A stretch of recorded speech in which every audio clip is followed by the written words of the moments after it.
Hi ಎಲ್ರಿಗೂ ನಮಸ್ಕಾರ. ಇವತ್ತೊಂದು ಒಳ್ಳೆ ಹಲಸಿನ ಕೇಸರಿಬಾತ್ ಮಾಡೋಣ ಅಂತ ಅಂದ್ಕೊಂಡು ಯೂಶ್ವಲಿ ಪೈನಾಪಲ್ ಮತ್ತು ಬಾಳೆಹಣ್ಣು ಕೇಸರಿಬಾತ್ ತಿಂತಾನೆ ಇರ್ತೀವಿ. ಹಲಸಿನ ತುಂಬ ಫ್ರೆಶ್ ಆಗಿ ಚೆನ್ನಾಗಿರೋದು ಬಂದಿತ್ತು ಅಂದ್ಬಿಟ್ಟು ಟ್ರೈ ಮಾಡಿದ್ವಿ.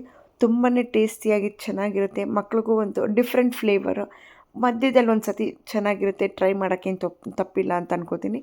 ಹಾಗಾಗಿ ಫಸ್ಟು ಹಲಸಿನ ಪ್ಯೂರಿ ಮಾಡ್ಕೊಂಬಿಡೋಣ, ಬೀಜ ಎಲ್ಲ ತೆಕ್ಕೊಂಡು. ನಂತರ ತುಪ್ಪದಲ್ಲಿ ನೀವು ಡ್ರೈ ಫ್ರೂಟ್ಸ್ ಏನು ಇಷ್ಟ ಬರುತ್ತೋ ಎಲ್ಲ ಡ್ರೈ ಫ್ರೂಟ್ಸ್ ನೀವು ಕೆಂಪಣ್ಣ ಬರೋವರೆಗೂ ಹುರ್ಕೊಂಡು ಅದನ್ನು ಸೈಡಲ್ಲಿ ತೆಗೆದಿಟ್ಕೋಬೇಕು.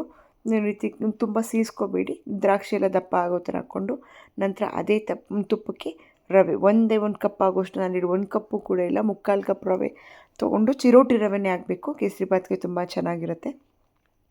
ಜಾಸ್ತಿ ತುಪ್ಪ ಮತ್ತು ನೀರನ್ನು ಇಡಿಸುತ್ತೆ ಚಿರೋಟಿ ರವೆಗೆ. ಹಾಗಾಗಿ ಕೆಂಪು ಬಣ್ಣ ಬರೋವರೆಗೂ ಚೆನ್ನಾಗಿ ತುಪ್ಪದಲ್ಲಿ ರವೆನ ಹುರ್ಕೊಂಡ ನಂತರ ಇನ್ನೂ ಒಂದು ಸ್ವಲ್ಪ 3 ರಿಂದ 4 ಚಮಚ ತುಪ್ಪ ಹಾಕ್ಕೊಂಡು ಕೇಸರಿಬಾತ್ಗೆ ಹಲಸಿನ ಪ್ಯೂರಿ ನಾವು ಏನು ಮಾಡಿಟ್ಕೊಂಡಿದ್ವಿ ಅದನ್ನು ಹಾಕ್ಕೊಂಡು ಚೆನ್ನಾಗಿ ತುಪ್ಪದಲ್ಲಿ ಫ್ರೈ ಮಾಡ್ಕೊಳ್ಳಿ.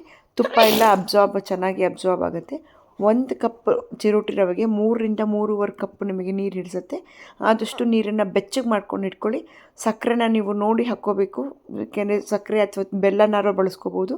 ಹಲಸಿನೆಲ್ಲ ಸ್ವೀಟ್ ಇರೋದೇ ನೀವು ನೋಡಿ ಹಲಸಿನೆಣ್ಣೆ ಹಾಕ್ಕೊಂಡು ನಾನು ಮತ್ತೆ ಹಲಸಿನ ಪೀಸ್ ಕೂಡ ಹಾಕ್ಕೊಂಡಿದ್ದೀನಿ, ನಿಮ್ಮ ಬಾಯಿಗೆ ಚೆನ್ನಾಗಿ ಸಿಗಲಿ ಅಂತ ಸಣ್ಣದಾಗಿ ಹೆಚ್ಕೊಂಡು. ಎಲ್ಲವೂ ಮಿಕ್ಸ್ ಆದಮೇಲೆ ಸಕ್ಕರೆ ಎಲ್ಲ ಕರಗಿದ ಮೇಲೆ ನೀವು ಹುರ್ಕೊಂಡಿರುವಂಥ ಒಂದು ಚಿರೋಟಿ ರವೆ ಏನು ತುಪ್ಪದಲ್ಲಿ ಹುರ್ಕೊಂಡಿದ್ದೀರಿ ಅದನ್ನು ಹಾಕ್ಕೊಂಡು ಗಂಟಿಲ್ಲದೆ ತಕ್ಷಣ ಮಿಕ್ಸ್ ಮಾಡ್ಕೋಬೇಕು, ಇಲ್ಲಾಂದರೆ ಬೇಗ ಗಂಟಾಗಿಬಿಡುತ್ತೆ.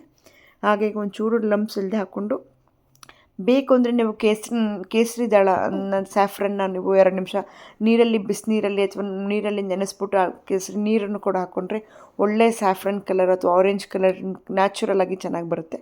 ತುಪ್ಪದಲ್ಲಿ ಹುರಿದಿರೋಂಥ ಡ್ರೈ ಫ್ರೂಟ್ಸ್ನು ಕೂಡ ನೀವು ಚೆನ್ನಾಗಿ ಮಿಕ್ಸ್ ಮಾಡಿ ಇನ್ನೊಂದು ಸ್ವಲ್ಪ ಮೇಲೆ ತುಪ್ಪ ಮತ್ತು ಏಲಕ್ಕಿ ಪುಡಿ.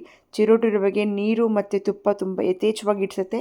ಹಾಗಿದ್ರೆ ಮಾತ್ರ ನೀವು ಜಾಸ್ತಿ ತುಪ್ಪನ ಕೈ ತುಂಬ ಹಾಕಿದ್ರೆ ಸ್ವೀಟ್ ತುಂಬ ಚೆನ್ನಾಗಿ ಬರುತ್ತೆ, ಇಲ್ಲಾಂದರೆ ಗಟ್ಟಿಯಾಗಿಬಿಡುತ್ತೆ.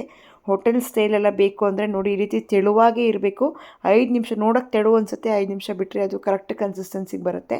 ನೀವು ಸ್ಟಾರ್ಟಿಂಗೇ ನೀರು ತುಂಬ ಕಡಿಮೆ ಹಾಕ್ಬಿಟ್ರೆ ಗಟ್ಟಿಯಾಗಿಬಿಡುತ್ತೆ, ರುಚಿ ಚೆನ್ನಾಗಿರಲ್ಲ.